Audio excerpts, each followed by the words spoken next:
One man is being victimized by our own government. One man whom they fear, yet who millions love.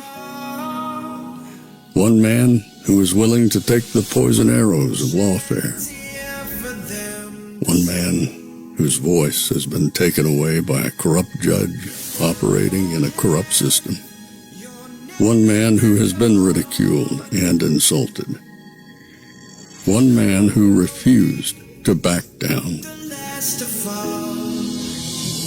One man who refused to back down. One man who refused to back down. One man who stands between us and them. One man that wants to see America protected again. One man who wants to see America prosper again. One man who understands that a man is a man and a woman is a woman. One man who understands and protects the blessing of life.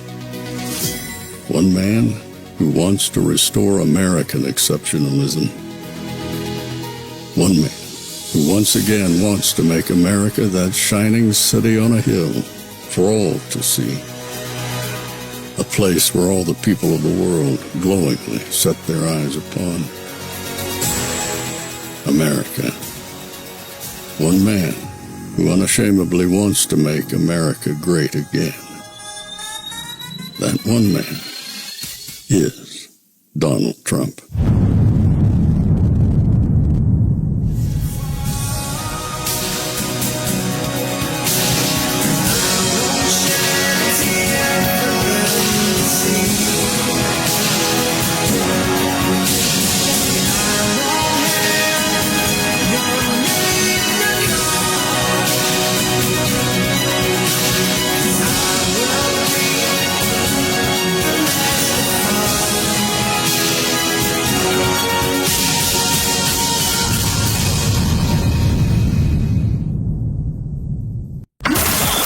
This is Fanfare with Barry Cunningham. Check what? I'm here. Whew, just a little bit late, but I'm here. No worries. I am here for you. All right, so tonight we have a special presentation.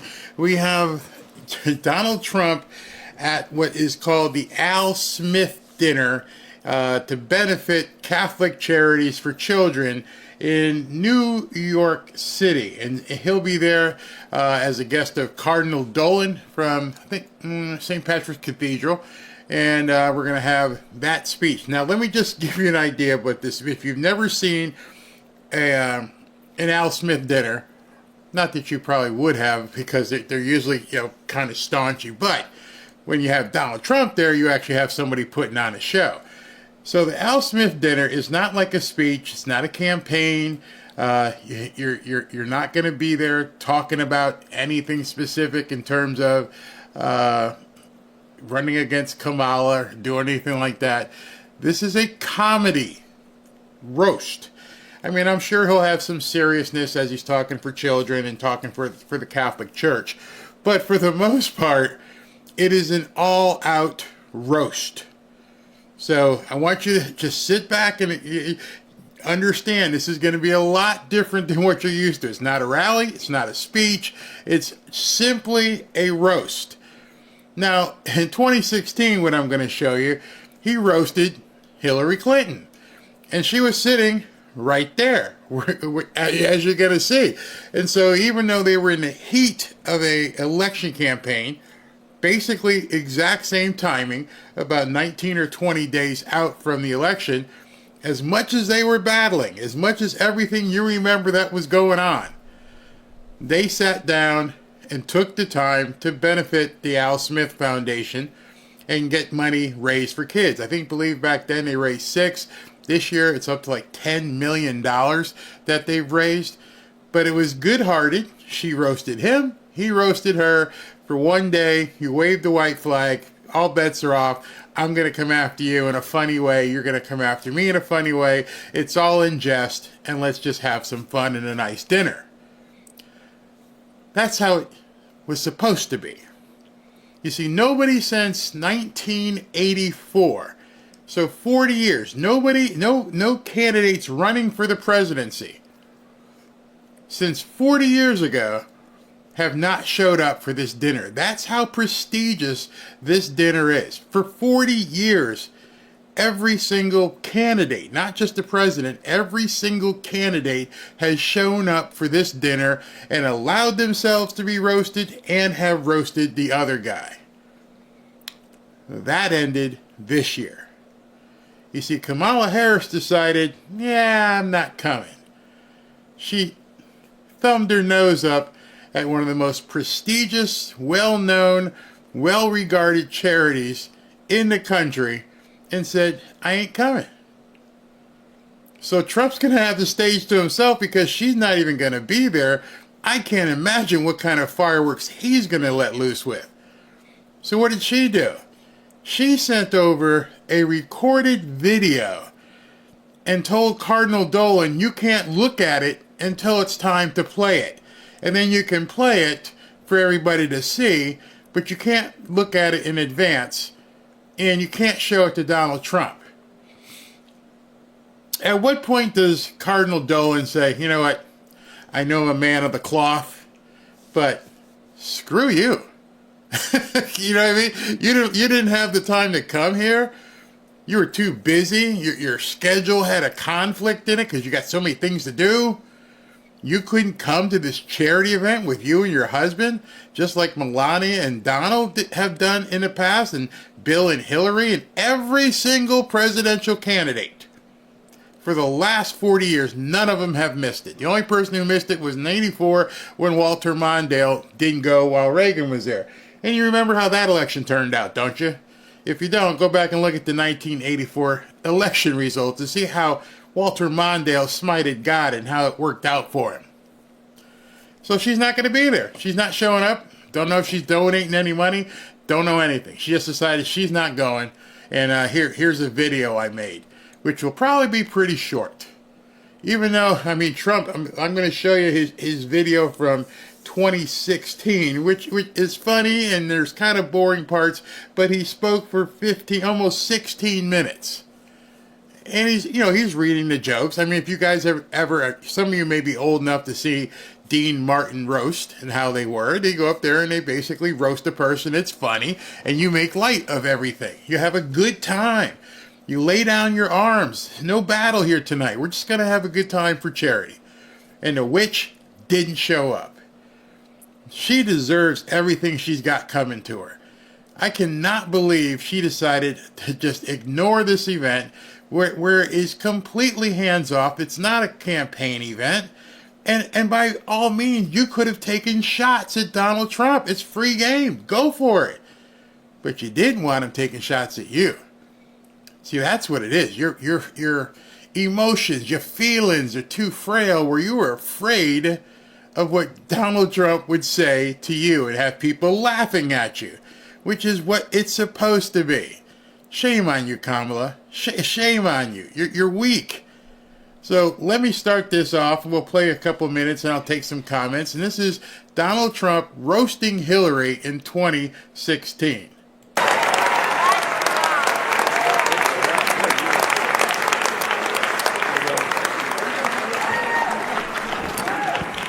Thank you, Al. Wow. That was good. This is a hell of a dinner. Well, I want to thank Your Eminence. This is really great to be with you again. We love it. Governor Cuomo, our great senators. Hi, Chuck. He used to love me when I was a Democrat, you know.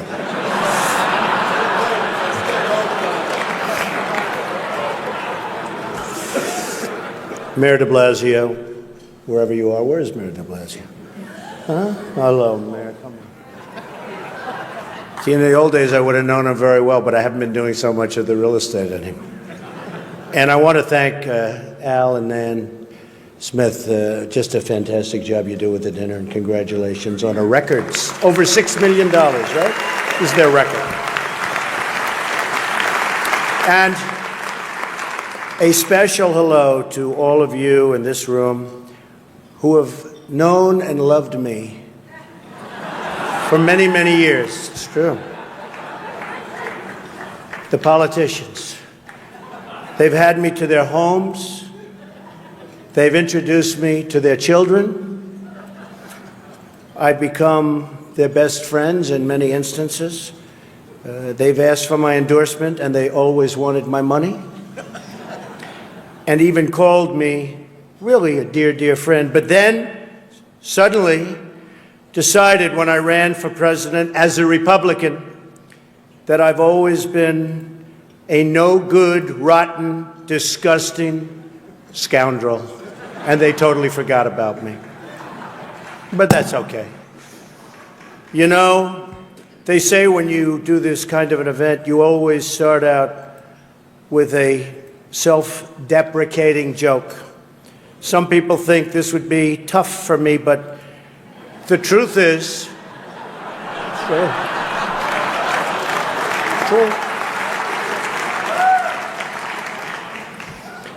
the truth is I'm actually a modest person, very modest. It's true. In fact, many people tell me that modesty is perhaps my best quality. Even better than my temperament. You know, Cardinal Dolan and I have some things in common. For instance, we both run impressive properties on Fifth Avenue. Of course, his is much more impressive than mine. That's because I built mine with my own beautifully formed hands. While his was built with the hands of God, and nobody can compete with God. Is that correct? Nobody, right? That's right. No contest. It's great to be here with 1,000 wonderful people, or as I call it, a small, intimate dinner with some friends. Or as Hillary calls it, her largest crowd of the season.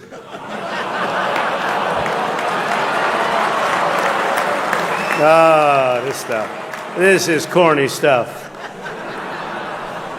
I do recognize that I come into this event with a little bit of an advantage.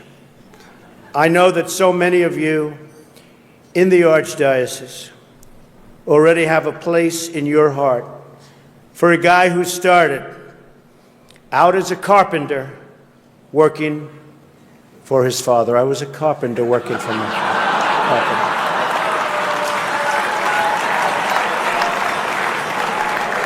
True. Not for a long period of time, but I was for about 3 weeks. What's great about the Al Smith dinner is that even in the rough and tumble world of a really, really hard-fought campaign. In fact, I don't know if you know Hillary, but last night they said that was the most vicious debate in the history of politics, presidential debate, the most vicious. And I don't know, are we supposed to be proud of that, or are we supposed to be unhappy? But they did say that, and I'm trying to think back to Lincoln. I don't think they can really compete with that. But the candidates have some lighthearted moments together, which is true. I have no doubt that Hillary is going to laugh quite a bit tonight, sometimes even at an appropriate moment. It's cool.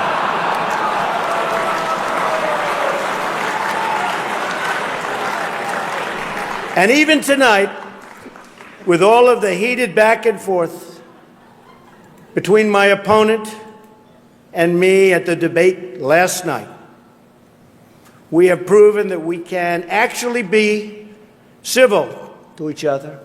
In fact, just before taking the dais, Hillary accidentally bumped into me, and she very civilly said, "Pardon me."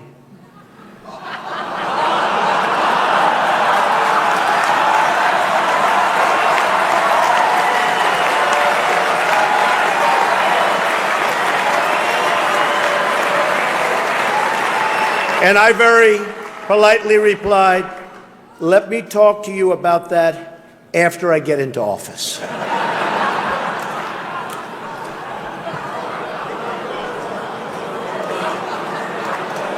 Just kidding, just kidding.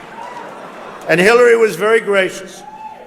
She said if somehow she gets elected, she wants me to be, without question, either her ambassador to Iraq or to Afghanistan. It's my choice.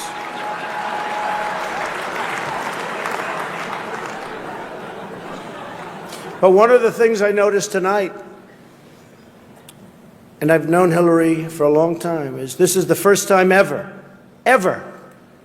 that Hillary is sitting down and speaking to major corporate leaders and not getting paid for it. It's true. It's true. It's true. You know, last night I called Hillary a nasty woman. But this stuff is all relative. After listening to Hillary rattle on and on and on, I don't think so badly of Rosie O'Donnell anymore. In fact, I'm actually starting to like Rosie a lot.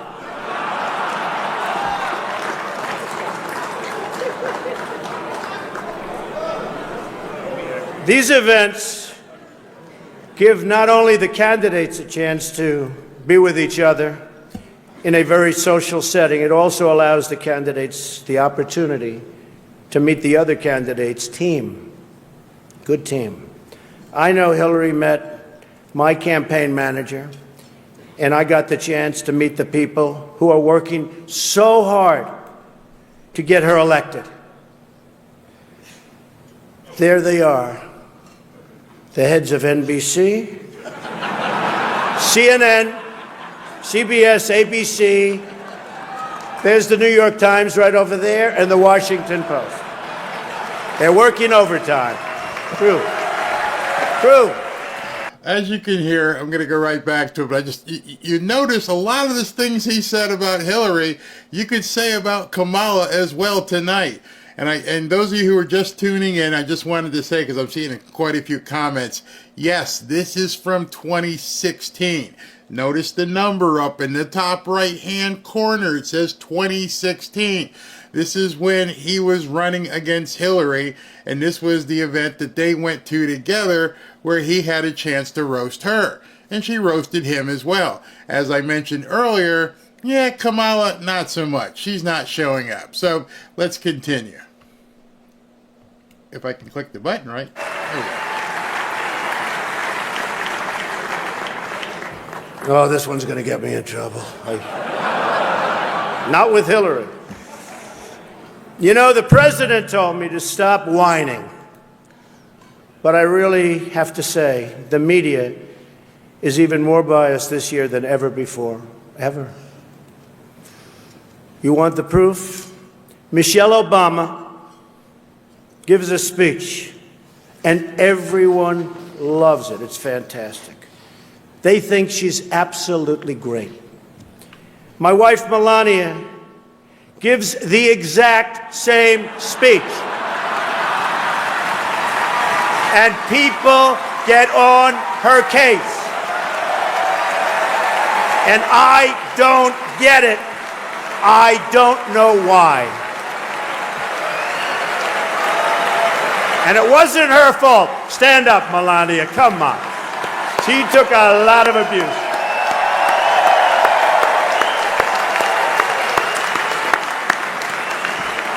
Oh, I'm in trouble when I go home tonight. She didn't know about that one. Am I okay? Is it okay? Cardinal, please speak to her. I'd like to address an important religious matter. The issue of going to confession, or as Hillary calls it, the 4th of July weekend with FBI Director Comey. Now, I'm told Hillary went to confession before tonight's event, but the priest was having a hard time when he asked her about her sins, and she said she couldn't remember 39 times. Nah. Hillary is so corrupt. She got kicked off the Watergate Commission. How corrupt you have to be to get kicked off the Watergate Commission. Pretty corrupt. Hillary is and has been in politics since the 70s. What's her pitch? The economy is busted. The government's corrupt. Washington is failing. Vote for me. I've been working on these problems for 30 years. I can fix it, she says. I wasn't really sure if Hillary was going to be here tonight because I guess you didn't send her invitation by email. Or maybe you did, and she just found out about it through the wonder of WikiLeaks. We've learned so much from WikiLeaks. For example, Hillary believes that it's vital to deceive the people by having one public policy and a totally different policy in private. That's okay. I don't know who they're angry at, Hillary, you're right. For example, here she is tonight in public pretending not to hate Catholics.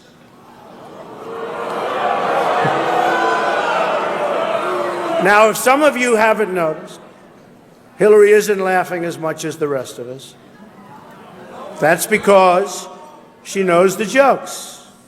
And all of the jokes were given to her in advance of the dinner by Donna Brazile, which is, everyone knows, of course, Hillary's belief that it takes a village, which only makes sense, after all, in places like Haiti, where she's taken a number of them.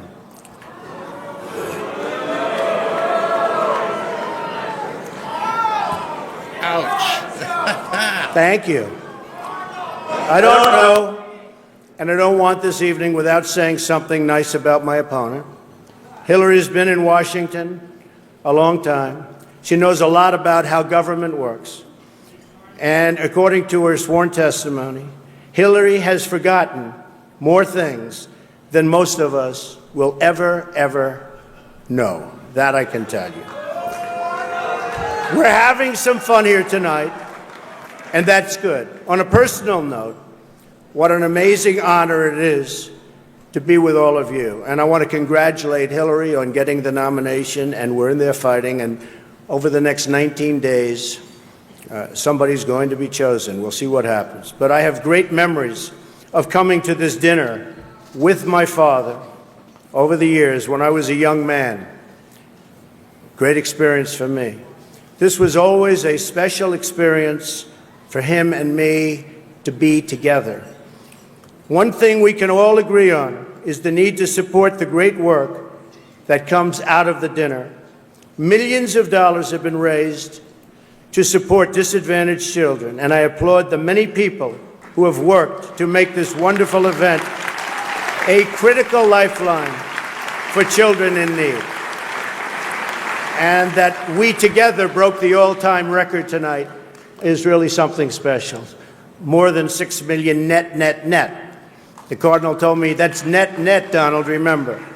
We can also agree on the need to stand up to anti-Catholic bias, to defend religious liberty, and to create a culture that celebrates life.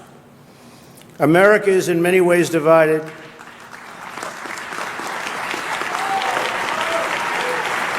Thank you. America is in many ways divided like it's never been before. And the great religious leaders here tonight give us all an example that we can follow. We're living in a time and age that we never thought possible before. The vicious barbarism we'd read about in history books, but never thought we'd see it in our so-called modern-day world. Who would have thought we would be witnessing what we're witnessing today? We've got to be very strong very, very smart, and we've got to come together, not only as a nation, but as a world community. Thank you very much. God bless you, and God bless America. Thank you. Thank you. Thank you very much. Thank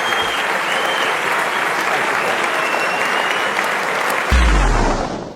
With a few tweaks here or there, he could basically give the same speech 8 years later. I was stunned when I went back and looked at that. And, you know, his closing about us coming together and, you know, making sure that we come together as a nation, even though they were having an extremely hard-fought battle at the time for, you know, their election. It was bitter. They were screaming at each other, accusing everybody, trying to put him in jail, everything. And almost 8 years later, 2024, here we are again. We're right back where we were. It's back to the future. Unbelievable. Absolutely unbelievable that that's where we are. But, excuse me, that's unfortunately what's going on now. And I don't know. I grew up a Catholic before I met Robin, and then I became a Baptist, and so I understand everything about, and I lived in Connecticut, so I understand this charity very well. I'm just trying to get something straight with my production here. Okay. And it just doesn't make any sense what's going on. So those of you who are just tuning in, I know I jumped in early because I wanted to time it out correctly. We've got a comedian that's coming out at 9 o'clock. Hopefully he'll be funny. We'll see how he is. And then Trump is due to talk at 9:15. And if you got in here late and you just jumped in, you didn't go back to the beginning, Kamala Harris is not going to be there. She declined. Nope, I'm not coming. I don't know if she's ever seen this 2016 event, but in 2016, as bad as they were battling, going back and forth, and with the emails and everything else, and all kinds of stuff was happening, she still showed up. He still showed up. And for a couple hours, one night for a couple of hours, they let go. Okay, let's this is for the kids. This is to raise money for the kids, okay? Okay, all right. I'll smile, you'll smile, our wives, our husbands will smile, and we'll get on with life, and I'll be back at you tomorrow. Kamala, I'm not going. I don't care about the kids. I don't care about the Catholic Church. I don't care that this is a historical thing that all presidents and candidates have done. I don't care. Not going. So instead, she sent them a video file, and said, play this instead of me coming. So I don't know what's going to be on the videotape. I'm sure, I don't even know if I want to see it, because if she doesn't want to show the respect for showing up, I don't even know why we have to show the respect of even watching it. I don't know what Cardinal Dolan just doesn't delete it off his computer or wherever and just says, the hell with you, Kamala. If you don't personally show up, we're not going to sit here and let you play a video and say what you want. The whole idea is to be able to sit across from the other candidate and roast them. It's fun. It's a lot of fun. Some of my best memories are watching Dean Martin roast. They were hilarious back then. I mean, you couldn't show them these days, because if you showed them these days, it's offensive. My nipples are hurting. You can't say that. It's racist. I mean, one of the best ones I ever saw was with Richard Pryor and Don Rickles, and you couldn't even dare show that on YouTube these days. We show it on X, but you couldn't even show it on YouTube, because the two of them, racy. They didn't care back then. Comedians were comedians back then. It was funny. It was to make you laugh. Yeah, you made fun of people. You made fun of fat people. You made fun of people who wore glasses. You made fun of black people. You made fun of people light in the feathers. Everything. Because it was called comedy. So tonight we're going to see some comedy. We have a comedian coming up shortly. And then Donald Trump shortly thereafter. I guess the comedian's going to go on, and then right thereafter, Trump will come on. But even Obama showed up to this thing. So what makes her so special? Remember, I don't know if you heard earlier, but the only other person is you have to go all the way back to Walter Mondale in 1984 is the only other candidate who never showed up. So she's broken a record. It's absolutely nuts. Makes no sense whatsoever. And let me just preface this one more time. This is not a campaign speech. The reason why I wanted to show that video was because I wanted to get you guys in the mood, get you to understand what's about to happen. It's all fun. It's jest. It's making fun of and light of things. No campaigns. No hard hitting. The jokes might be hard-hitting. I think you guys will enjoy it. I'm pretty sure Trump, before he had been going as a benefactor. He'd been sponsoring things. Then he went in 2020 as well, because he was running against Dementia Joe. So this is going to be his third time as a speaker, and he has spoken much more than he was back there in 2016. So I'm expecting him to bring some zingers. Let's see, I love the Dean Martin roasts. They were awesome. If you ever have a chance, I don't know if they're on Netflix or I don't know where you can find them, but bring up some of those Dean Martin roasts. You will laugh your butt off. I mean, they are absolutely funny. He goes, I remember watching that roast. Yeah, it's great. She's still crying. Who, Kamala? Yeah, she's probably crying and drunk. She's afraid of showing her temper, and she must be in charge. Well, she showed her butt today, as my mom used to say. You showed your A.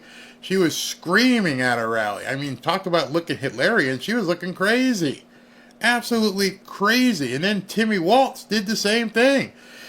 Tim Waltz said something really stupid. He goes, Donald Trump doesn't know what it's like to have to eat or be hungry. My mom is 90 years old, and she depends on her Social Security check to eat every single month. And I thought to myself, you POS. You number one, I know you're lying. I'm hoping you're lying.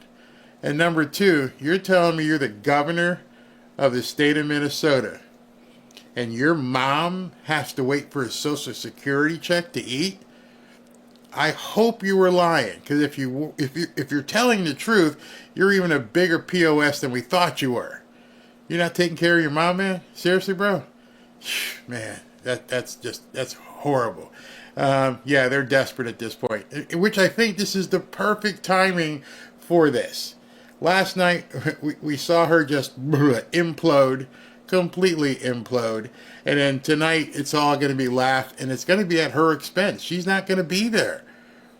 Usually, as you saw in that video, as Trump was making a joke about Hillary, they panned the camera to her. So they showed her. So her being a good sport, a polished politician, she laughed, she smiled. Was no anger there. And she got hers. She got to, go up against him as well. And then Melania was there, and he made fun of his wife, when that whole plagiarism scandal came up. If I'm Trump and I'm looking to go to this event, and I'm talking to the writers, I'm like, okay, what? Oh yeah, we got all kinds of stuff. Actually, if I'm a writer for tonight for Trump, we probably had to whittle it down. We got too much stuff. Remember, nothing is off limits here. They can talk about Doug and the nanny. Just imagine. And that's probably why she didn't show up. She probably felt that she couldn't stand toe-to-toe with him. She's a weakling, empathetic. How can anyone with an ounce of brain matter vote for her? I have no idea. Kamala hates huge events. You have to wonder why. Chuck, that was funny too when he turned around and talked to Chuck Schumer. Oh, Randy, you're so right. I don't know if any of you, Randy, you're going to make me show my age, and you're showing your age, but Foster Brooks on those roasts, playing you drunk was side-splitting funny. If you never saw Foster Brooks in his heyday, he played a drunk to the point where you're like, that guy's really drunk. He's not playing a drunk. He's really drunk. He was awesome. The one roasting Frank Sinatra by Jonathan Winters. I could watch Jonathan Winters all day. I mean, his movies were fantastic, but that roast of Frank Sinatra, he thought they were going to send the goons at him. That was really funny. I don't think anyone will miss her. Yes, those of you who saw Don Rickles, imagine that guy would not have a career today. Think of all the comedians right now that wouldn't have careers. And some of them aren't that, ancient. I doubt Eddie Murphy could have a career. Dave Chappelle is on the edge of not having, being able to have a career. He's doing well, but they're trying to shut him down. Eddie Murphy, if you're not playing the donkey, you're in big trouble. Let me see if the comedian's coming up to the stage yet. Not yet. As soon as he comes up. So I'm looking at, they have an empty chair where Kamala is supposed to be sitting. Oh my goodness, that's embarrassing. That's embarrassing. So Melania is sitting right next to Donald, which you will see in a second as soon as they... You know what? I can probably go to a split screen because I doubt they're playing music, so I can... And there's no copyright here. So let me go ahead and split the screen up so you guys can see. Hopefully there's no music. Let's see. Both Irish Catholic. We're both from Chicago. We're both Hoyas. We both needed the grace of Father Leo O'Donovan to help make sure that we got through Georgetown University. Thank you. And we both married way above our league with Jeannie and Philip. And after that, our two paths diverged, and I became a nerdy investor, and he became one of the funniest men on the planet. And tonight, we get to celebrate with kicking off with Jim Gaffigan. Let me know how the volume is, everybody. Times bestseller author, a 3-time Emmy-winning performer, and a 7-time Grammy-nominated actor. And you are known, very importantly here tonight, as the king of clean comedy. And that is exactly what tonight has called for. And on a little bit more serious note, I don't know if I would have made it through the past couple of weeks without your humor and your ability to help me get through these last challenging times, as we've had a few hiccups along the way. And so, in the spirit of what Sister Mary Catherine says, God bless you. Let the games begin.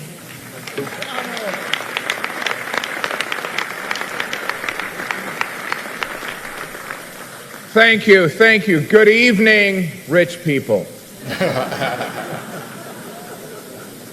I gotta be honest, I feel like I'm at a casting call for Daddy Warbucks, and I'm not gonna get the job. Welcome, Your Eminence, President Trump, First Lady, random millionaires who are not yet billionaires. Welcome to the 79th annual Al Smith Memorial Dinner. As you can, please give it up. Yeah. As you can see how we're dressed, the theme again is let them eat cake. Now I understand some of you may recognize me as the guy who plays Tim Walz on SNL, but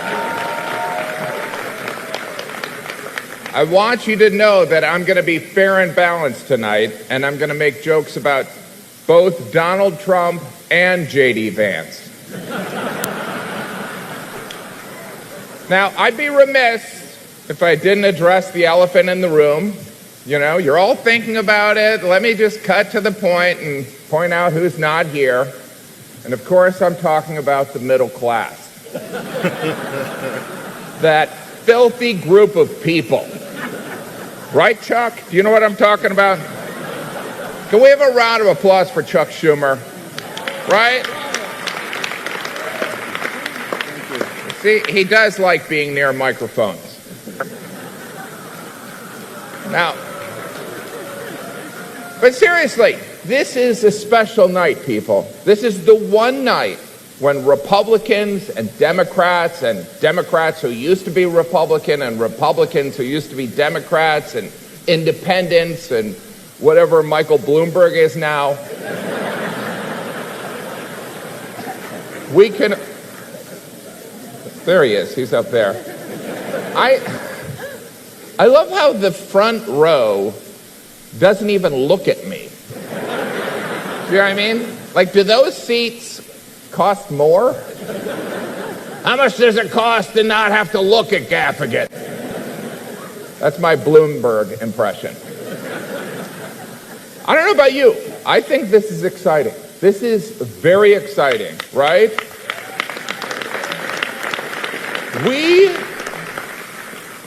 We are 19 days until the election and likely a civil war.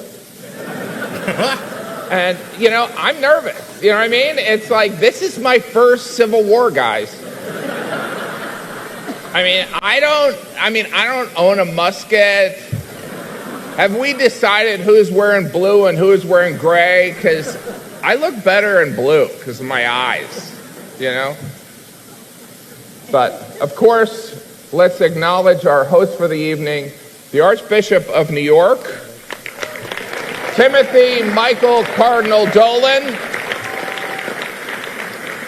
Timothy Michael Cardinal Dolan. You know, I tell you, as the father of 5, saying that name feels like I'm trying to get my kids to come to dinner.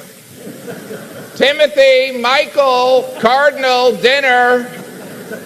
My wife and I, we do have 3 boys, and I hope our son Cardinal doesn't feel too much pressure to become a priest. Full disclosure, Cardinal Dolan is also a friend of mine, and I would never put him on the spot, but Cardinal Dolan, I'm curious. The Pope did say that this election is a choice between the lesser of 2 evils. And so, 2-part question. 1, do you agree? And 2, who's more evil? All right, I'll come back to you. This, of course, is a Catholic event honoring Governor Al Smith, who in 1928 was the first Catholic to run on a major party. To put that in perspective, in 1928, Chuck Schumer was a first-term senator. Thanks for sitting here, Chuck. Of course, Joe Biden was our second Catholic president, right? After JFK, President Biden couldn't be here tonight. The DNC made sure of that.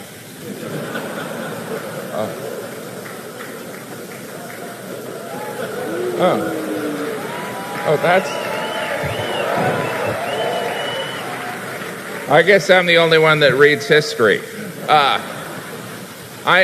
But this is a Catholic event. I'm Catholic. Any Catholics here? Yeah. They're yelling because it's hard to clap when you're holding a cocktail. Right? You know, if I could, I'd like to talk about my faith for a moment. Personally, I am Catholic because I truly believe that's what my wife wants.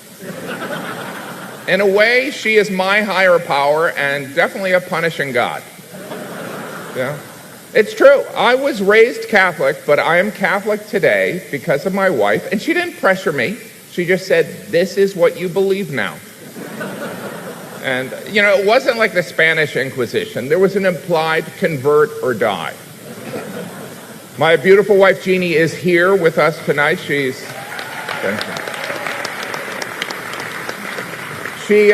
not sitting on the dais. She's sitting out there with all those losers that are only millionaires. You know, it's like pull yourself up by your bootstraps, right, Chuck? Right. Yeah. Today is a special day. Today, my wife Jeannie and I are celebrating our 21st wedding anniversary. Thank you. Thank you. We're not. That's a lie. But being on a dais filled with politicians, journalists, and business people, I felt obligated to tell a lie. You know, I didn't want them to feel out of place. Besides, I don't know when our anniversary is. You know, this event has been referred to as the Catholic Met Gala. 22% of Americans identify as Catholic.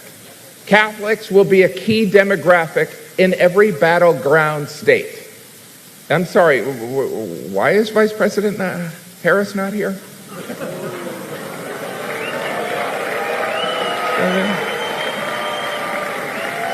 I mean, consider this. This is a room full of Catholics and Jews in New York City. This is a layup for the Democratic nominee.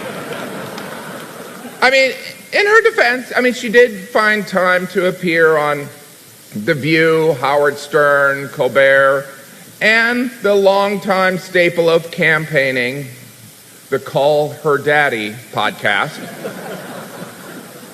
You know what I think it is? I think she doesn't like me. Chuck, do I have bad breath? But I love New York City. I believe that this city is the greatest city on earth. I do believe that.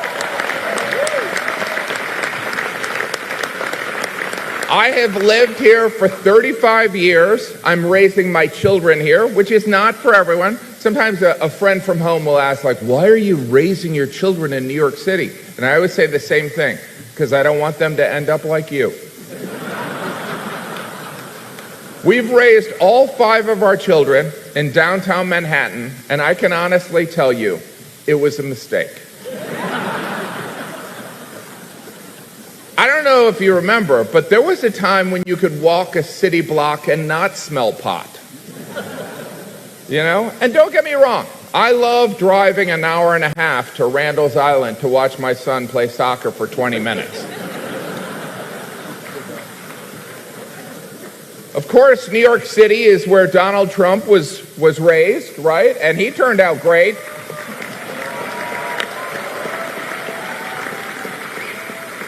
Yet New York is a state that Donald Trump statistically has little chance to win. Who says you can't go home again? Apparently 20 million people.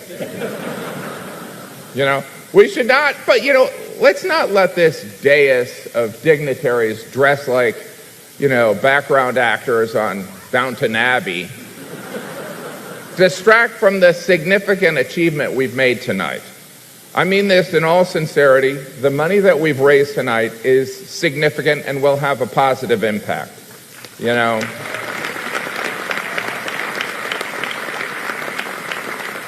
And after we pressure Mike Bloomberg to give more money, we will break $10 million. $10 million. Everyone look at Michael Bloomberg and tell him he should give more money. $10 million is pretty impressive. You know what I mean? Granted, it could get you a studio apartment in Manhattan, which seems, expensive, especially considering you can get a mayor for 2 business class flights.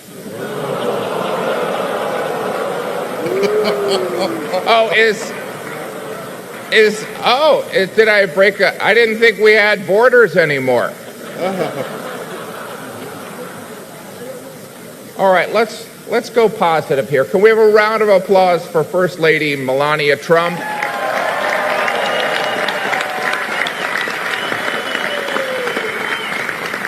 Who presently has the #1 book in America. Yeah. And by the way, Jesus taught us to forgive 7 times. Not 7 times, but 70 times 7. And Melania, you may be the first person to actually reach that. What's that? Oh, well, she surpassed it. Congratulations.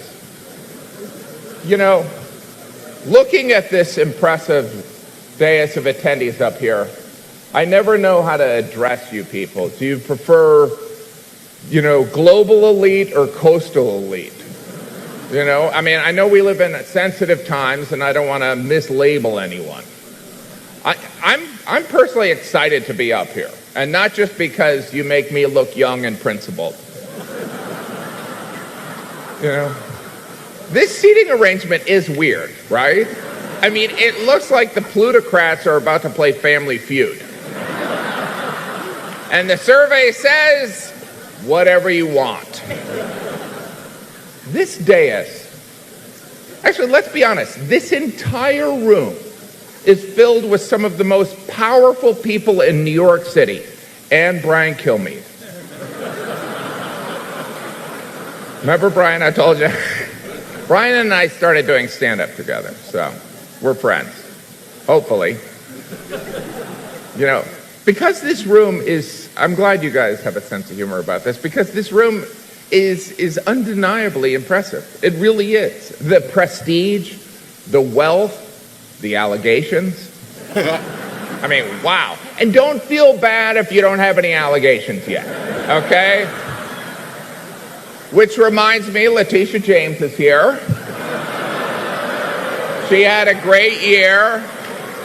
She's just back there watching all of you. She's watching.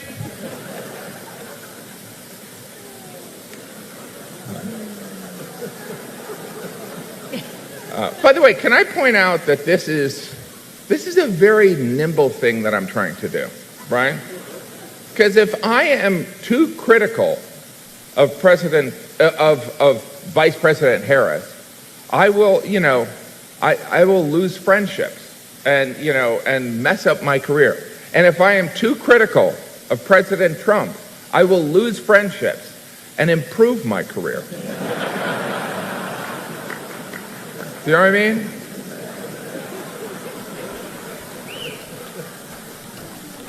We have an amazing... by the way, RFK Jr. is here. Welcome, sir. RFK Jr. He, of course, is going to make America... he's part of the MAGA Make America Healthy Again. Right? I don't know if he's seen what Donald Trump eats. But Donald Trump eats like, well, me and the Cardinal. Okay? And anyway, now the prompter guy. I went off book a little bit here. So anyway, I'd like to also welcome Mayor Adams, brought to you by Turkish Airlines. I was told to say that. It's a sponsorship deal, people. You know, we have a lot of formers on the dais tonight. All right. Former mayors, former governors, former respected journalists. Is there any other kind, really? Now, I understand some people may have an issue with a journalist appearing on a dais, hobnobbing with the rich and powerful. It would appear like a clear conflict of interest, and that's because it absolutely is. Look, the days of Walter Cronkite are gone. Most journalists have their own TikTok. You know, the President Trump regularly appears on a show called Fox and Friends. That's not a mistake.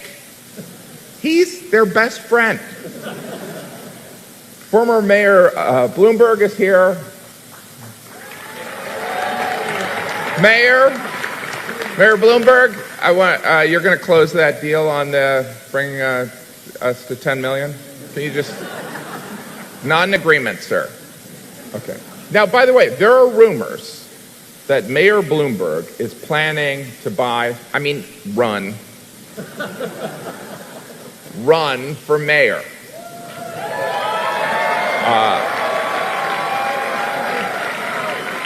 I don't know if that's true. Quick question, Mayor Bloomberg. When you buy an election, do you put it on a credit card so you can get the points?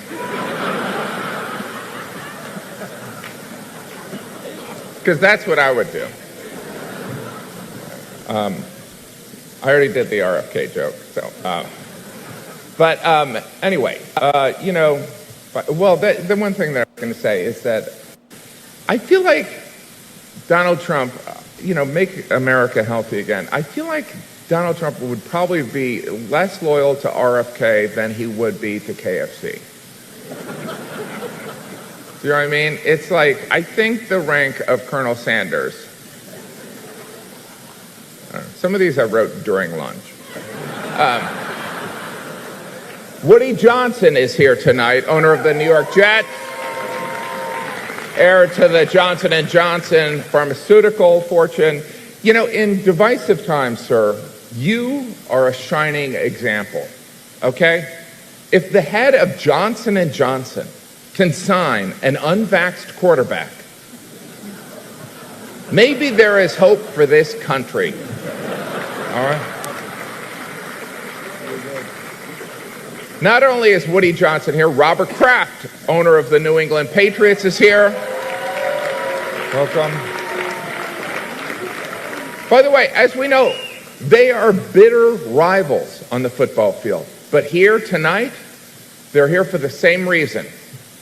Billionaires supporting Trump. It's really beautiful. We are 19 days from the election. This presidential election, it's been different, right? I mean, it's crazy because there's no Russian interference, no Facebook. It's crazy. It's being left up to American voters and 4 billionaires. The Cardinal wrote that joke. There is one group that baffles me, and I think it baffles most everyone in this country, and I'm talking about the undecided voter. Are you kidding me? I mean, are you kidding me? You don't know who you're voting for? You don't see a difference between Kamala Harris and Donald Trump. I told you. Like, nobody has ever thought, wait, is that a Trump quote or a Harris quote? The media has begun discussing the phenomena of secret Trump voters. I don't know if you've heard about this. People who publicly say they would never vote for Trump, but then when they go in the voting booth, they do. It's a small group. They're called the Biden family.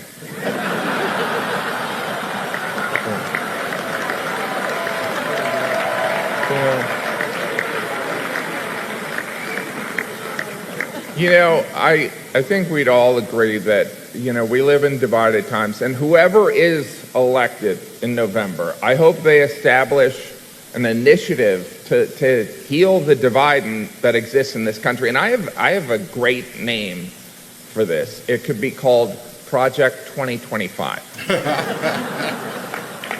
It has a nice, Chuck, do you like it? Okay. Our first presentation tonight will be by Vice President Kamala Harris, okay?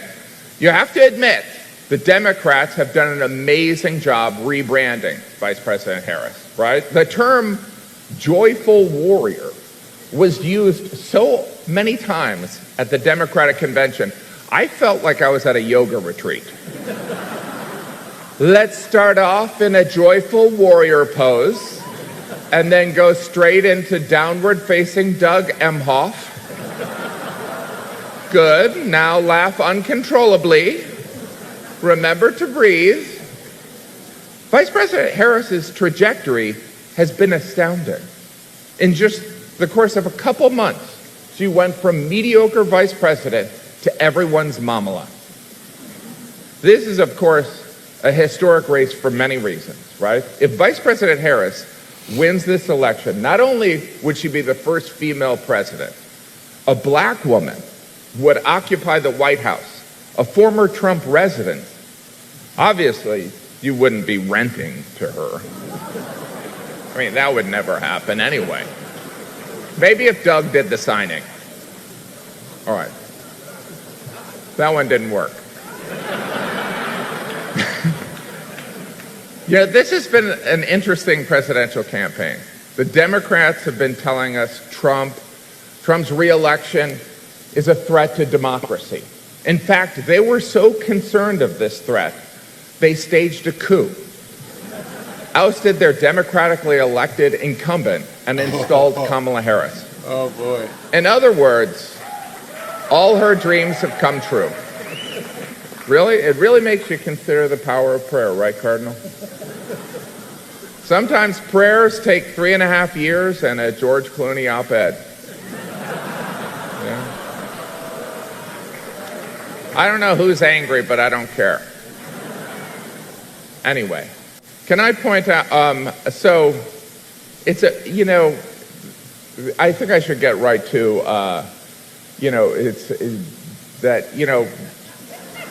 now I am turning into Tim Walz. But Vice President Harris did have a scheduling conflict, but was generous enough to send us this video. Let's take a look. Oh, yeah, let's look Your at Eminence this. and distinguished guests, the Al Smith dinner provides a rare opportunity to set aside partisanship. Sorry. Hey, what's going on? Who was that? Mary Catherine. Mary Catherine. It's so nice to meet you. Very nice to meet you, Mary Catherine. Right now I'm trying to record my speech for tonight's dinner. Oh, yeah, I know. I just want to say that I'm Catholic, and tonight is one of the biggest dinners next to the Last Supper. It is a very important dinner, and it's an important tradition that I'm so proud to be a part of. Sometimes when I get nervous, I stick my fingers under my arms and I symbol them like that. That's gross. So tell me something. I'm giving a speech. Do you have some thoughts about what I might say tonight? My feelings about what you say tonight would be best expressed in a monologue from one of my favorite made-for-TV series. Okay, let's hear it. Don't you see, man? We need a woman to represent us. A woman brings more heart, more compassion.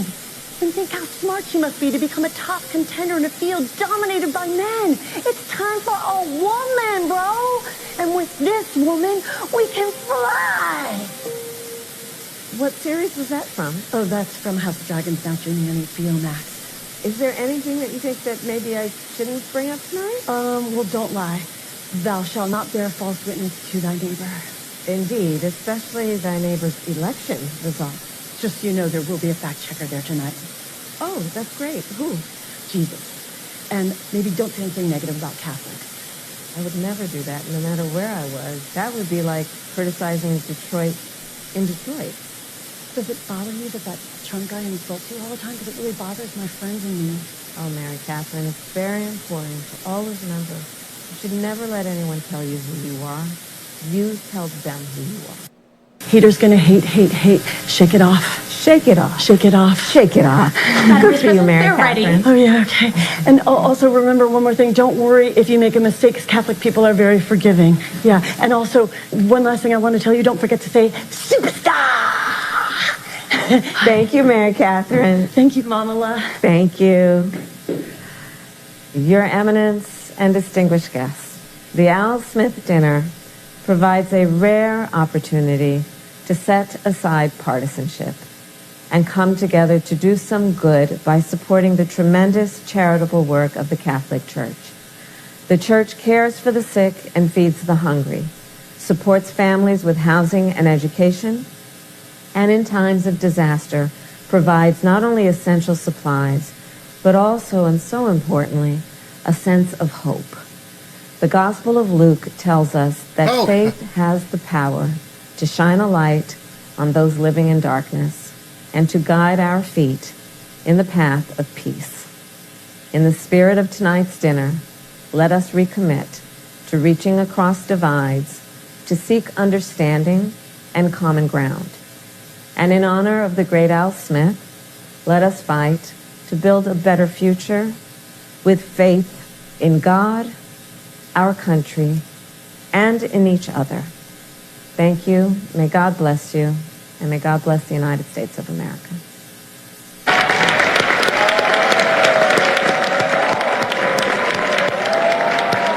Weak sauce. Weak. I don't even know what that noise you're making is.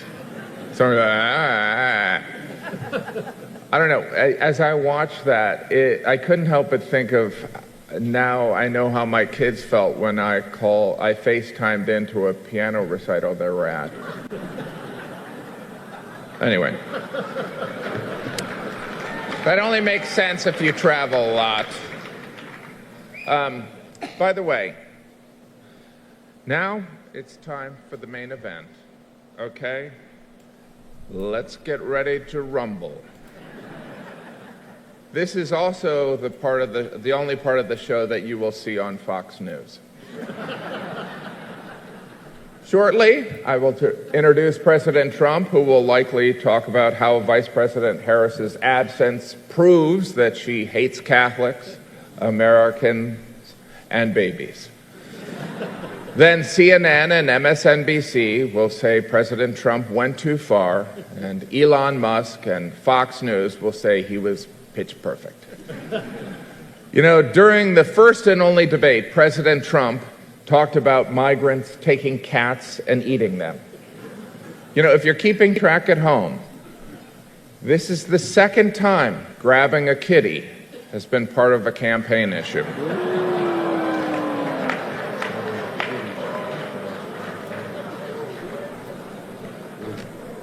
You know, We talked about leaving that out. I was going to leave that out. But here's the thing that's so amazing about Donald Trump. It is impossible to not have a strong opinion about President Trump. You either think he is endearingly outspoken and brash, or you think he's a sociopath, and you'd like to be his running mate. Donald Trump and I have a lot in common. We both have 5 children. We both have a lush mane of golden hair. And we both try to travel as much as possible to get away from our families. President Trump, before I invite you up here to the podium, I want you to know if you are reelected, I always liked you. And I'm not saying that because I don't want to be sent to a labor camp. Well, I guess that's the reason, sir. Ladies and gentlemen, I'd like to bring up a man who loves New York City. He is the Republican nominee and the 45th President of the United States, President Donald J. Trump.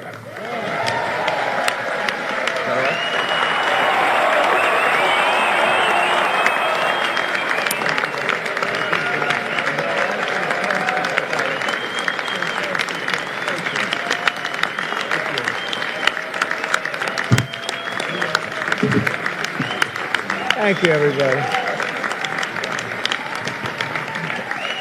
Well, thank you very much. It's an honor. And they told me under no circumstances are you allowed to use a teleprompter. And I got up here and I see there's this beautiful teleprompter. So here I am. But it is a tremendous thing. It's a tremendous dinner. I've come here with my father. So it was 3 times, but it was also many times before that, a long time ago, and it's a very special dinner. And you've done a fantastic job, Cardinal. Thank you very much. I appreciate it. So I'd like to thank Your Eminence very much, and members of the clergy, so many people I know. Speaker of the House Johnson, what a job you're doing. He's done a great job. Senator Schumer, good. Yeah, I supported him. I don't know. He used to say that's true, and now I'm not sure he would, but I gave him his first check from an office in Beach Haven, and I was very proud of it. I don't know about lately. No, I was. It was his first check. He was running, and I said, he's a good man. Senator Gillibrand, thank you very much. Thank you very much for working hard. Governor Hochul, wherever you may be up, this is a big day, right? Where is the governor? Good job. It's not an easy one, is it? But you're doing all right. We have to get a little money from the federal government, I have to tell you. It's about time. It's about time. Mayor Adams, good luck with everything. They went after you. They went after you, Mayor. Yeah, boy, I knew that. 9.5 months ago, I said, he just said something about the administration. He's going to be indicted any moment. And guess what happened? But you're going to win. I think you're going to win. I know you're going to win. So good luck. Good luck. I don't like what they do. And also distinguished, got so many friends up here. It's great. A lot of great friends. some of my best friends. And you are right, they are distinguished and they are wealthy for the most part. A couple are having a hard time, but they're going to get over it. I also want to thank my very beautiful wife, and thank you for mentioning, but can you believe this? She did a book, and it's a really good book, and she worked hard on it, and it just became #1 on the New York Times list, so I think that's okay. That's not an easy thing to do, especially when your name is Trump and you're on the New York Times list. That must be selling like hotcakes. But thank you for mentioning. I appreciate it. Good job you did. It's a true pleasure to be with you this evening. Amazing pleasure. And these days, it's really a pleasure anywhere in New York without a subpoena for my appearance. Anytime I don't get a subpoena, I'm very happy. They've gone after me, Mr. Mayor. You're peanuts compared to what they've done to me. And you're going to be okay. But I have to be careful, however, to understand that this will be the first time in the history of this event where jokes will be fact-checked, and they will be. And they will be. It's been a long tradition for both Democrat and Republican candidates for President of the United States to attend this dinner. It's a rule. You got to go to the dinner. You got to do it. Otherwise, bad things are going to happen to you from up there. You can't do what I just saw on that screen. But my opponent feels like she does not have to be here, which is deeply disrespectful to the event and in particular to our great Catholic community. Very disrespectful. Oh, they applauded that. Wow. The last Democrat not to attend this important event was Walter Mondale, and it did not go very well for him. He lost 49 states and he won 1, Minnesota. So I said, there's no way I'm missing it. Actually, it was not easy for me to get here tonight. Because I wasn't going to miss this thing, no matter, I didn't care. I wasn't going to miss it. But that's true. Walter Mondale, 49-1. He was expected to do well, and it didn't work out. It shows you there is a God. I mean, for those people that are questioning it. I understand the real reason that she's not here is she's hunting with her running mate, spending a lot of time hunting. In any event, it's a weird. You know the word weird. They call me weird. They call JD weird. We're very solid people. This guy is calling us weird, but this was weird that the Democrat candidate is not here and with us tonight. I want to also congratulate somebody's going to make us all healthy. RFK Jr., we love you. I don't see him. He's campaigning all over the place. He's campaigning. You're all over. Hello, you both. Nice to see you both. You're doing a good job. He's a great guy, too. He really is. He's going to make us a healthier place. We're going to let him go wild for a little while. Then I'm going to have to maybe rein him back. Because he's got some pretty wild ideas, but most of them are really good, I think. He's a good man, and he believes the environment, the healthy people. He wants healthy people. He wants healthy food. And he's going to do it. He's going to have a big chance to do it because we do need that. I would not have missed the Al Smith dinner for anything in the world. I still remember coming here as a very young guy with my father, Fred. He was a great guy, my father. He was a tough cookie, but he had a very big heart. Anytime we'd walk down the street, and you don't see it too much anymore, there'd be people standing with tin cans, and he would always take out $100 and put it in that can. And I always thought it was beautiful. And frankly, I even think more so now it was beautiful, because nowadays you don't see it so much. But I miss him, and we used to come here very religiously. And a great New York tradition has been born 79 years ago. It was born 79 years ago, and there are some people that were here for almost that length. I know many of them, and it's not a pretty picture. Not a pretty picture. The two candidates for president are supposed to exchange good-natured barbs, and you know we get along very well. I didn't like Biden very much, and now I like him quite a bit. And now I say that she's much worse than him. He was a much better candidate than her, actually. And when we hopefully win, dispose of her, I like her a lot, but right now I can't stand her. It's true. I can't stand her. I've never liked people that I was competing against. When you do, a lot of bad things happen. And we are doing well. By the way, the votes are starting to come in. You got to get out and vote. And Catholics, you got to vote for me. Just remember. You better remember I'm here, and she's not. I could have done that too. But you do something that's incredible. The Catholic Church, you're helping the poor, educating children, and supporting the vulnerable. But if you really wanted Vice President Harris to accept your invitation, I guess you should have told her the funds were going to bail out the looters and rioters in Minneapolis, and she would have been here, guaranteed she would have been here. Guaranteed. She would have been okay. She would have been okay with that. But I know this isn't my normal crowd tonight, because it just isn't. It's not my normal crowd. Believe me, my normal crowd is younger, has a lot more energy. But you have certain advantages too, like cash, lots of cash. But many of you are Manhattan liberals from the media and the Democrat Party. I always say the Democrat, Chuck doesn't like that. He likes Democratic. And it sounds much more beautiful, the Democratic Party. I always say the Democrat Party because it sounds worse. It is true. He likes Democratic. Why don't they just change the name? This way, it is Democrat. But I must say I was shocked when I heard that Kamala was skipping the Al Smith dinner. I'd really hoped that she would come, because we can't get enough of hearing her beautiful laugh. She laughs like crazy. We would recognize it any place in this room, and all polls are indicating I'm leading big with the Catholic vote, as I should be, But I don't think Kamala has given up yet. She hasn't. Instead of attending tonight, she's in Michigan receiving communion from Gretchen Whitmer.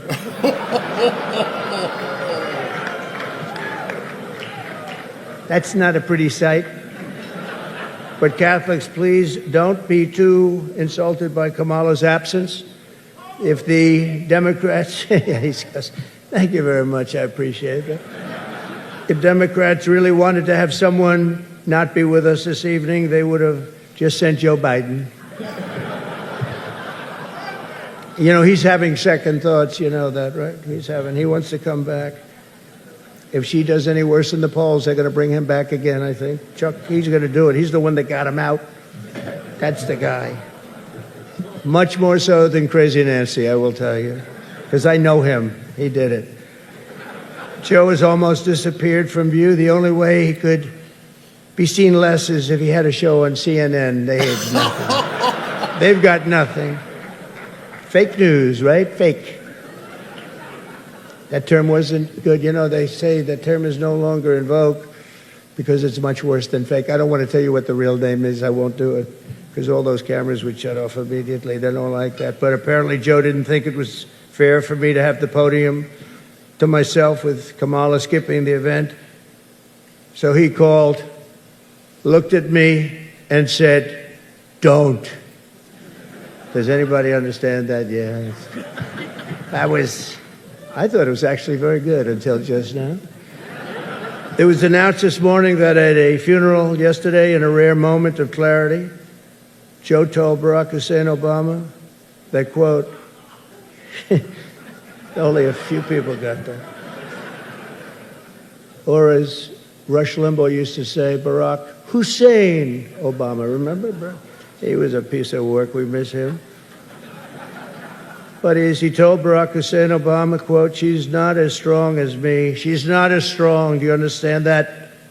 And Obama agreed, saying, "That's true. Other than that, I think the Democrats are getting along quite well." Right? Nobody got that one. The fact is, we need new leadership in this country. Right now, we have someone in the White House who can barely talk, barely put together two coherent sentences, who seems to have mental faculties of a child, it's sad. There's a person that has nothing going, no intelligence whatsoever, but enough about Kamala Harris. Let's get on to something else. I know Kamala's word because she spends a lot of time complaining. I won't agree to another debate. But the truth is I've debated twice this year, once against Joe Biden and once against David Muir of ABC. That was amazing, 11 times. None for the other side. Do you think that's fair news? I don't think so. That's fake news. I don't know what's going to happen 3 weeks from now. It's going to be very interesting. It just started. It's actually, isn't it sort of exciting? Right? It really, isn't it just exciting what's going on? It's a process. It's a rough process, too. Not so pretty, and yet sometimes very beautiful. But the press is reporting the Democrats are starting to panic. They're panicking. They are panicking because, you know, the votes that are coming in very, very strong a certain way. I won't tell you what way that is, but Chuck Schumer is here looking very glum. Doesn't he look glum? He looks glum. But look on the bright side, Chuck, considering how woke your party has become. If Kamala loses, you still have a chance to become the first woman president.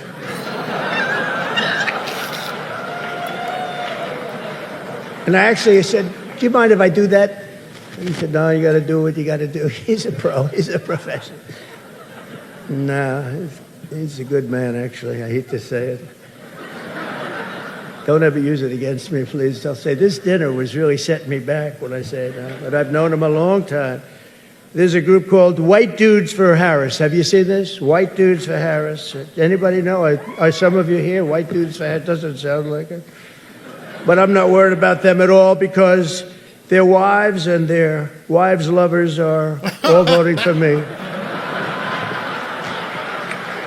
Every one of those people is voting for me. And as you may have seen, Kamala did an interview on Fox News yesterday. It went so poorly for her that the Democrats have been forced to install another 100 drop boxes throughout the city. And the upside really is Kamala now sees the benefit of deportation. She wants to deport people. She's vicious. She wants to deport people, and she wants to start by deporting Brett Baer of Fox. It's an interesting interview last night, huh? A major issue in this race is child care, and Kamala has put forward a concept of a plan. A lot of people don't like it. The only piece of advice I would have for her in the event that she wins would be not to let her husband, Doug, anywhere near the nannies. Just keep him away. That's a nasty one. That's nasty. I told these idiots that gave me this stuff, that's too tough. Oh, I did. You know, they told me the last time I did this, I was running against crooked Hillary. Hillary. No, I was running against crooked Hillary, and I did it. And I thought it was a roast. So I was told it's a roast.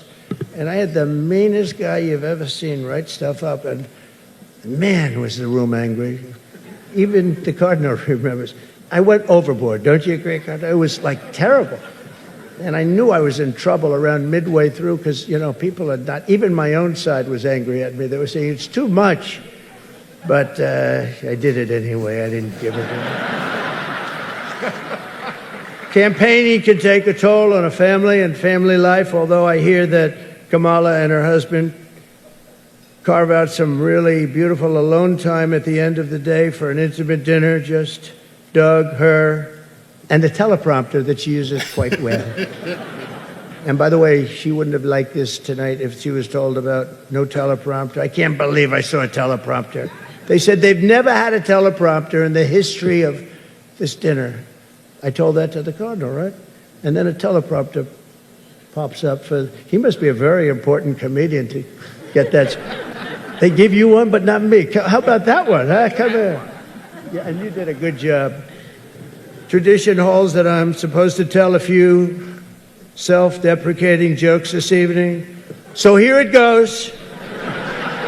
Nope, I've got nothing. I've got nothing. There's nothing to say.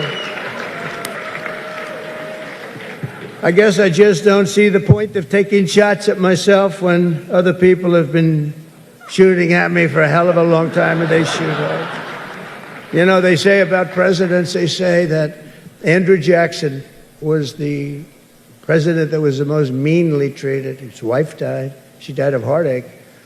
She was heartbroken at the way they treated him. And they say that second was Abraham Lincoln, but he was in charge of the Civil War, you know. So, but those were the two, Andrew Jackson.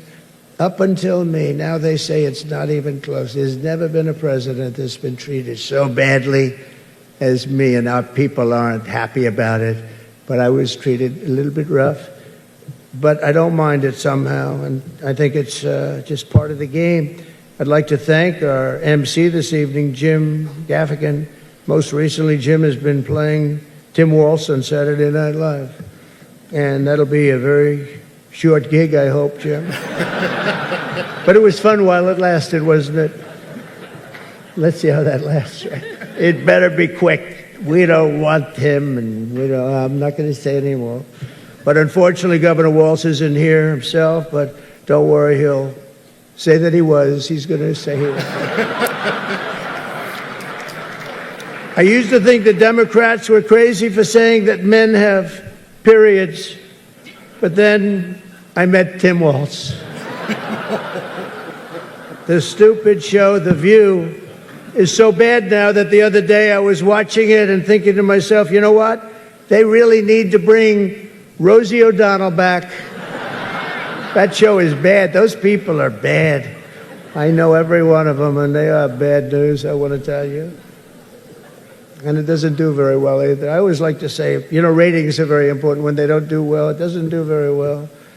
As I look around the dais, I see all of the usual suspects. For instance, Mayor Adams.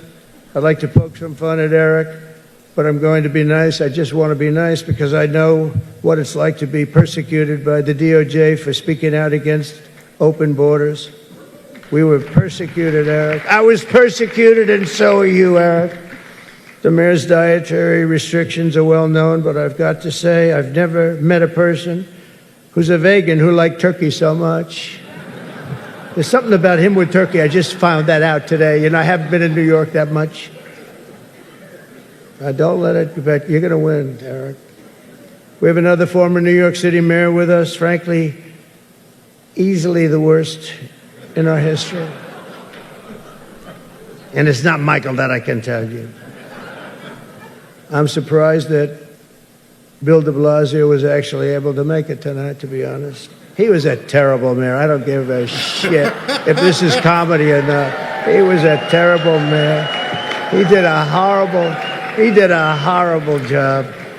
That's not comedy, by the way, that's fact. But unlike the rest of New York, at least Bill doesn't have to worry about the criminals. They owe him big. He let them get away with a lot of stuff. Well, I'd better wrap up because Mayor Adams told me earlier that I needed to make this one very quick, especially the city has reserved this room for a large group of illegal aliens coming in from Texas. That's right, they've reserved many rooms, a lot of rooms, too many rooms. But in all seriousness, it's an honor to be here to support the city and the community. It's a great community that I love. I've been here a long time and I love it. And then it's going to make a big comeback, and I'm going to help it make a comeback. I'm going to win, and I'm going to make a comeback. We're going to turn this thing around. And I want to pay tribute to a really incredible man, a man who was a tremendous politician. And actually, the fact that he was Catholic it probably did him in, right? Nobody knows for sure. But he was a great guy, Al Smith, great guy. Everyone says it, happy warrior. I've said before that I'll say it again as many times as I have to, directly to the mayor and the governor. If I have the honor to be elected next month, we're going to see what happens. It's happening so fast, but if I have the honor, I look forward to working together to make this city greater than ever before. We're going to do that. We're going to be focused on. I'll work with the governor. I'll work with the mayor, Democrats. I will work with them. I work with whoever I have to, and we will even work very hard to bring back the SALT tax deduction. We're going to bring it back. We're going to bring it back. We're going to get that thing going, Chuck, okay? I actually thought about not doing jokes tonight. I was going to come out here and say, listen, our country is doing very badly. This is not about jokes. And then some person said, you have to do jokes. I said, I don't want to. There's nothing funny about what's happening to our country. And I actually meant that. I was going to do that. But they convinced me to say some of the things I said tonight. I don't know if they were funny or not, but hey, you think this is easy standing up here and doing this? In front of half a room that hates my guts and the other half loves me? Half of us love me. Well, maybe it's, I think 75% love me. But I actually do. I did think about that. And our country is doing very badly with respect to its open borders and inflation, crushing things happening in the Middle East and Ukraine. It's so sad to see what's happening in Ukraine. Wow. I had a lot of people very religious people come up to me tonight from Ukraine, and they're asking me for help. So sad to see so many people have been killed in Ukraine, and we're going to get it settled up if we win. As I'm president-elect, I'm going to get that done. I'm going to do it before we ever get back. We have to get it stopped. Too much killing. It's killing, and all of those cities are coming crashing down. Those beautiful golden domes are crashing down on their sides. They're so sad to see. The whole thing is so sad. So we're going to be, for all those people, there's so many people came up to the dais, and religious people from Ukraine, and I'm going to say, and I told them, don't worry, we're going to get it stopped. It's too bad it ever started. It should have never started. It wouldn't have started. But we're going to have our country respected again. We're going to make sure that it's respected, and we're going to go out and do very good things for ourselves as a country and for the world. These are challenging times for our beautiful USA, but I'm committed to working with every partner here in New York and all across the nation to build an America that once again is strong and safe and proud and prosperous and free. We're going to make sure together we can create a future defined by great ambitions and grand achievements that once again inspires the dreams of our children, brings back the American dream. You don't hear about the American dream anymore. We're going to make it possible for them to have the American dream. This is a very religious evening to me. It really is. It represents so much. My sister was somebody that loved the church and gave to the church. Cardinal knew that. Had a certain priest that she thought was incredible, right? A certain very, very fine man that she thought was incredible. Having recently, myself, survived 2 assassination attempts. I survived. I have a chart that went down to the right. Fortunately, I looked at it. It's my all-time favorite piece of paper. But it went down, and I looked to the right, and I said, was that luck? What was that, luck, or was that God that did that? And I think it was God that did that. I do. But I have a very fresh, Cardinal, I have a very fresh appreciation for how blessed we are by God's providence and His divine mercy. I mean, that was something, I was not supposed to be here tonight. That I can tell you. So with God's help, I know there is nothing that cannot be achieved. We can achieve so much good with this country and get together and unify. I want to thank the Al Smith Foundation for its noble work, and I want to express my tremendous gratitude to the Catholic community. It's a great community. It's a community I've gotten along with all my life. I tell you, when I was president, I was in the Oval Office, and I got a call from the Cardinal, and he said, we need help. It was during the China virus. I want to be accurate when I describe it. And he said, we need help. Our schools are in devastating shape. They needed much more than $1 billion. I won't even tell you the number, but much more than $1 billion. But I've known the community, and I've known the schools. I know so many people that were educated in the Catholic school system, and they are great, and they just speak with it like with love, much more so than almost any system that I've seen. And he said, sir, we have a big problem. We need a number of billions of dollars, or we're going to have to close down the New York school system, the whole system in New York. And I said, give me 15 minutes. I think I can find it. and we gave him billions of dollars. And you know what? He stayed open, and they thrived. And to this day, I hear you did just about the best job there is in education. So, and that was always an honor. That was always. And every time he sees me, he says, "Thank you very much." I said, "I know what you're talking about, but we worked together. We were a good partnership, right? We got that money in about 15 minutes, billions, and it was put to very good use." But I just want to thank everybody. This is a special evening. It's a very serious evening, I think. We have some serious problems in the world, but they're going to get solved, and we're going to make America great again. And thank you very much, and God bless you all. Thank you. Thank you very much.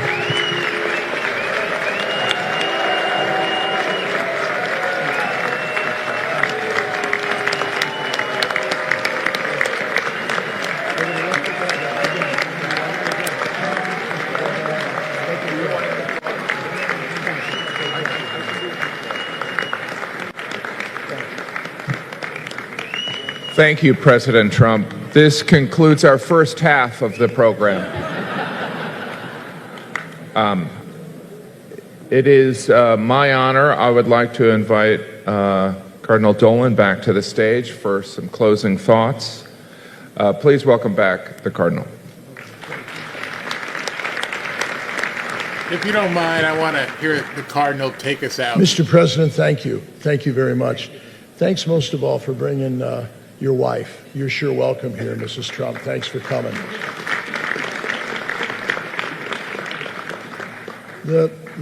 I just had a unique occasion. Can you imagine sitting here with Chuck Schumer on my right and Donald Trump on my left? That is a rare occurrence, folks, to have that. The president is right. We were blessed in the COVID crisis to have two very important New Yorkers who could help us. And you were right, Mr. President. You came through, and so did you, Senator Schumer. So thank you. Thank you very much. Jim, thank you. I knew you'd come through. You're as gracious as they come and as funny as they come. And Mary, we sure appreciate your leadership and that of the Alfred Smith Board. And most of all, I appreciate the leadership and the generosity of the people in this room this evening. My love and my gratitude to all of you. Thank you. So what do you say we just pray, all right? In the name of the Father, and of the Son, and of the Holy Spirit, let us pray. Dear Lord, when we're at a loss for words, which was hardly the case this evening, it's best just to whisper thanks. And that's our word as we conclude this glorious evening. Thanks, dear God and Father of us all. Thanks, Mary Erdos, and our renowned Al Smith Board, Susan and Kate and the staff. Thanks, Jim Gaffigan. Thanks, President and Mrs. Trump. Thanks to all of you who gave us an evening and a generous check to the women and kids in need, just like those who would crowd around Al Smith at the piano as he sang East Side, West Side. So, dear Lord, get us home safely, get us to bed soon, get us to rise tomorrow grateful as usual to you again, trusting in your gift of another day. Amen. Thanks, everybody. God bless. See you next year. All right, everybody. Amen. Said it perfectly. Get you to bed, get you to rise, look for a new day. Let's start fighting again tomorrow. Let's just start ripping Kamala a new butt. I love hearing that. Let me just give you a programming update, let you know what we got going on tomorrow. Tomorrow we have 6:30. Trump's holding a huge rally in Michigan. Just checking his schedule. 6:30 tomorrow. Be here. Tune in. Huge rally in Michigan. So just so you guys realize this, it's 10 o'clock on the East Coast here in Manhattan. I'm sure Trump's heading over to Trump Tower, going to spend probably the night in Manhattan, and then take off tomorrow morning. So the guy might get some rest depending on how late he gets out of this event. I think Kamala Harris should be embarrassed. I think at this point Kamala Harris is toast. I think she's done. one of the things I was watching as this speech was going, I want to share with you, was, again, Polymarket. And as this thing was going on, this was happening on Polymarket. It just keeps going up. So everything that Trump is doing and everything that she is doing is now influencing what people are thinking. And she's gone down another 1.5 points since they began talking. And a lot of it happened, believe it or not, while that stupid video was going on. What amazed me is that she couldn't do a video. She couldn't, with heartfelt messaging, with the teleprompter, she couldn't give a speech. And you had to bring in an actor, a prop, to get you through what amounted to a 2 or 3 minute speech. That's what you had to do. You had to bring in some Hollywood actor to talk to a group of people that are basically, it's a home game for you. Most of those people are billionaires in New York who pretty much don't like Trump. So it was your home audience. And you let Trump come into your house and kick your butt. That was an away game, even though Trump lived in New York. That's an away game for him. Most of the people there don't like him. But he's sitting right next to Chuck Schumer. I mean, that could have been your seat, Kamala. You could have been sitting right next to Chucky. You could have went over and, high-fived your girl Letitia for going after Trump. You could have went and talked to Bill de Blasio, fellow comrade. So you had a support group there. And you chose not to go. Shame on you. Absolute shame. You deserve all of the denigration and piling on that comes your way for ignoring this. Doesn't make any sense.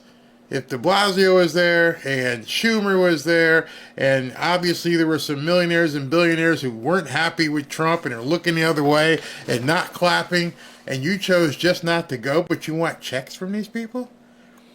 What do you think's happening right now, Kamala? You see, here's what's happening right now. Trump's finished his speech. Cardinal Dolan gave the prayer on the way out. And Trump is turning around and talking to people. Every one of these people got big checkbooks. Every single one of them. And he's going to talk to them. It's going to basically turn into the Trump fundraiser. Robert Kraft, he owns the New England Patriots. I know he supports Trump. I know if Trump needs some extra money, he may say, hey, you got a couple bucks? Man, what a mistake. What an absolute mistake. Crazy. Absolutely nuts. Trump is a straight up OG. Yeah, he is. She simply can't handle it. Whatever the reasoning was, I'm sure the media will probably try to cover for her as much as possible. But people see this. You see this. I cannot even fathom, and I thank you so much. At one point, we had 35 or 36,000 concurrent viewers. I doubt all of them were Trump supporters. But now people looked at this and went, well, this man had to... he sat literally 5 feet away from a woman that was trying to take it $400 million from him. Letitia James was right over his shoulder, right behind him. That couldn't have gone unnoticed. I think other people in the audience went, oh, that's Letitia James. She's the one who's going after him. And he's talking to Eric Adams, and he's like, Eric, I know what you're going through, bro. They came for me. Man, that's powerful. And even if you don't like Trump, you have to look at the set on this guy to walk into New York and let everybody know I'm here. I'm here. I'm gonna go for it. Love it. Yeah, Trump is. He never backs down. Why should he? He's been shot at. He's been shot.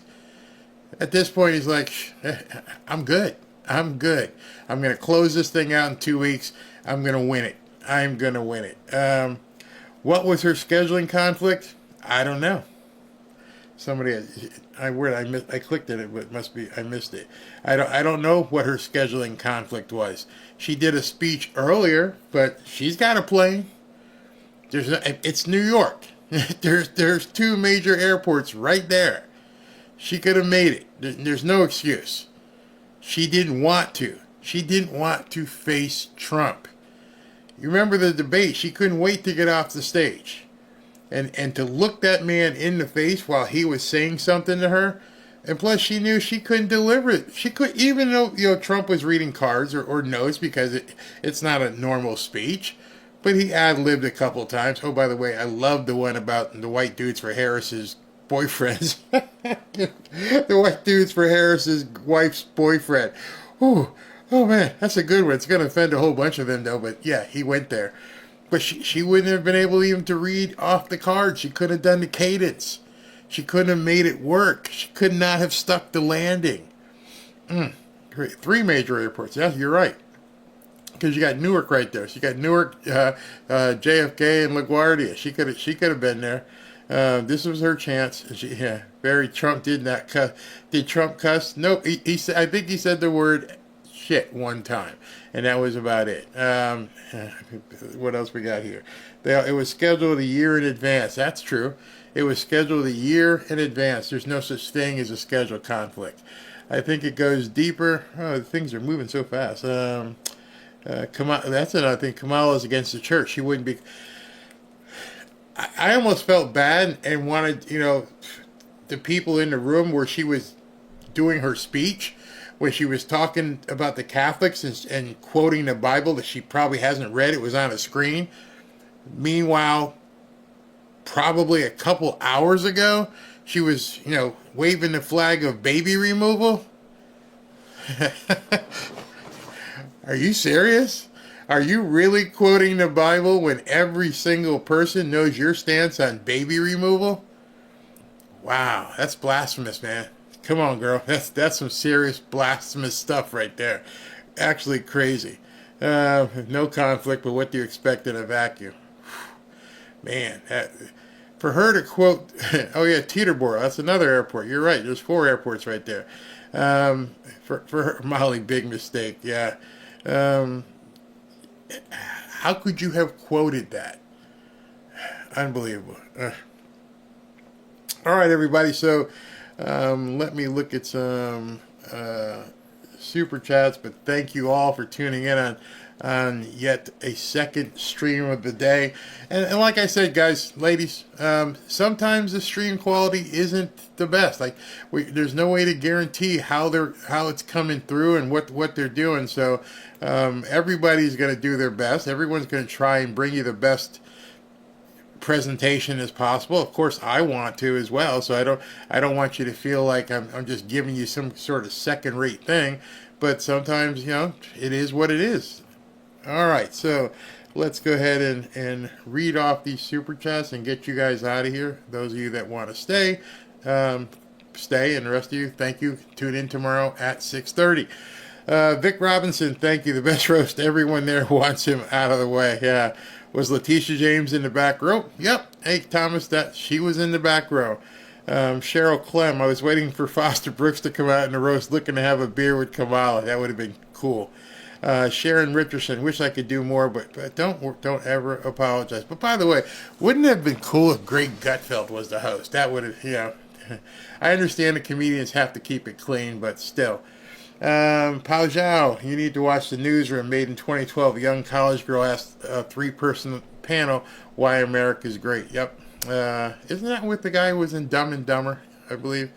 Tommy Radcliffe, and the event gives time to spend an adult civilized fun night with humor to help the opposition feel human for a night. She doesn't respect anything. No, she could have just came and had fun and had a dinner and brought her husband. Joy Kirkland, thank you. Miss Fabulous, I hope Kamala's not staying away because they plan on taking down the whole event just to get rid of Donald. Nope. God's watching that. Just another knucklehead. Well, she finally got me. I believe I contracted. Tishiana Matthews, pay the Republic now. Katina, Calamity Kalama roasted herself. Yeah, by not going, she made it too easy for Trump. But that's how stupid she is.